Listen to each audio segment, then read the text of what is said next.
If you're a federal civilian employee who just got furloughed, or you know one, this video is for you, sharing strategies, tips, suggestions, and resources to help you manage this critical time until the government opens back up.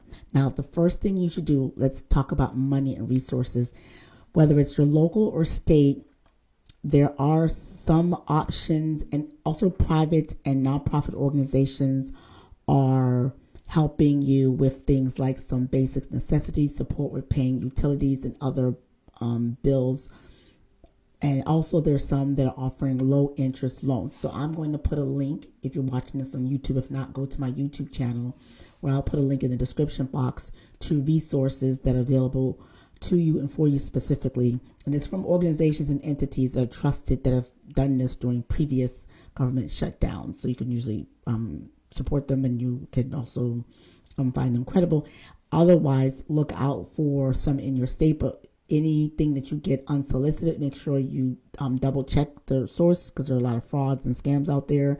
If it has a suffix at .org or .gov, they're usually more credible, because it's usually a governmental entity compared to like a .com. That's the first thing you need to know. The second thing, while you are waiting, obviously, is to polish up your resume and update or augment any lapses, and start looking for a job in the with the state or the local government or private sector or elsewhere. It can't hurt. And also practice your resume building and interviewing skills. So I know this market is tight out there, because there's a lot of people who actually lost their jobs during the cuts early on in administration. So it's a really competitive market, but to the extent that you still there, you still have your job, you maybe be at a competitive edge, because you may know something or maybe knowledgeable. So that's the second thing. Polish up your resume and start looking for other opportunities. The third thing you can do outside of that is also brush up on your skills.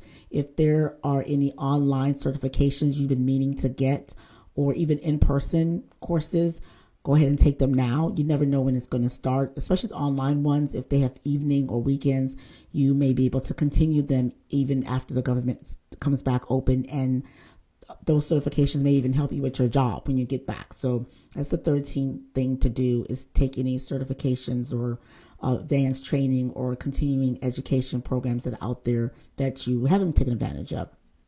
The fourth thing you can do is lean into any existing side hustle or alternative or additional income source or income revenue generating hobbies or activities. Some people vend on the weekends. Some people bake cakes and sell cakes. Some people have other types of businesses that they do on the side occasionally when they have time. So while you are at home, now's a good time to put some energy into those businesses, spruce them up, update them, and perhaps give it a whirl, especially those that are income generating and can help you supplement your income during this time. So that's the fourth thing you can do. Now, the fifth thing you could do is consider getting a career coach.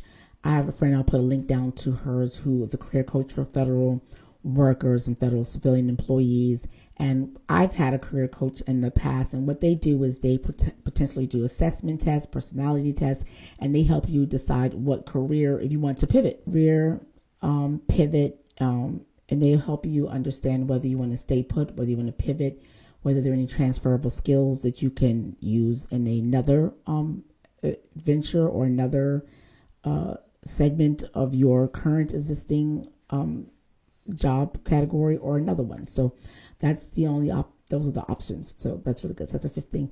Now, a bonus idea is to build out a website and take any of those side hustles, whether it's a side hustle, whether it's your resume, have that in a place where you can easily send those to other folks. So one way you can do that is have a link in bio, a link tree. You might have seen some folks who are social media creators or who have popular social media accounts that they have a link, and in the link they have all of their different things they sell or partners they partner up with, or a link to their socials is one place. You usually pay a small fee, and that's a great thing to put in your signature or in your bio so people can know how to get in touch with you.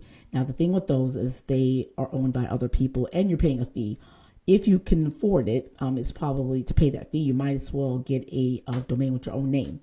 So put your name or your business name on it and get, and it's usually as cheap as like $5, maybe even $10 a month, or even $10 a year. Actually, I've used DreamHost, HostGator, and GoDaddy, and you have that as a hub for you. You can always use that later on. So get that. And the thing about it is, if you want to do a website, something more expensive, there is an opportunity to use Canva, which I've used, and Canva has like custom templates already. So with the Canva templates in your domain name, you patch them up. Now, if you don't know how to do that, fortunately, you can use Fiverr and go and find someone who can help you uplink it. Or you can find a free tutorial. It's kind of pretty simple, but sometimes it could be not as intuitive. So you can get someone from Fiverr to help you, connect your domain that you've gotten with your Canva account, and you just update it by going to Canva and update. It's simple. I've made so many Canva websites, and they're just great. Now, the thing about Canva website that's owned by Canva, it's hard for you to do advertising or track people or do pop-ups. So the next best thing is to get a website. So they're the cheap, low-cost, easy turnkey ones is Wix or Squarespace.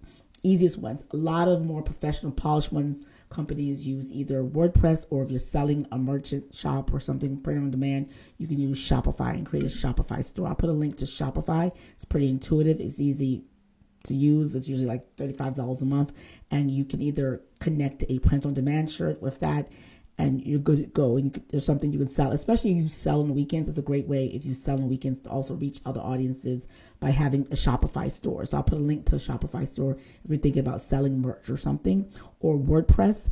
Your GoDaddy also has WordPress. So if you want to figure out how to connect that, you again go to Fiverr, and Fiverr has folks who can help you figure out how to use a WordPress blog, which is more complex, and take a template and put them together and have you up and running. You can get a tutorial. It's pretty simple. So it's simple to be. I have a link to a DreamHost, how you can create a DreamHost account in like an hour. So if you're interested in that, I'll put that below. If you're watching this on YouTube, if you're not watching on YouTube, go to my YouTube channel. All of the links that I'm mentioning there will be there for you.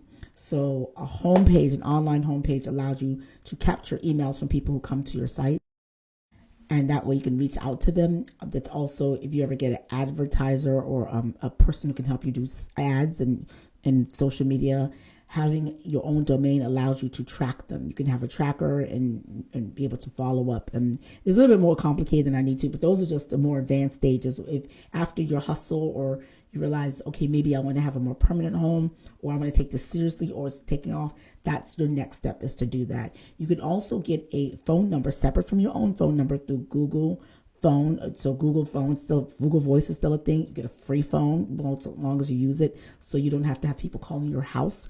UPS store and post office have address. So if you want to use an address that's not your own home, you can use that as well.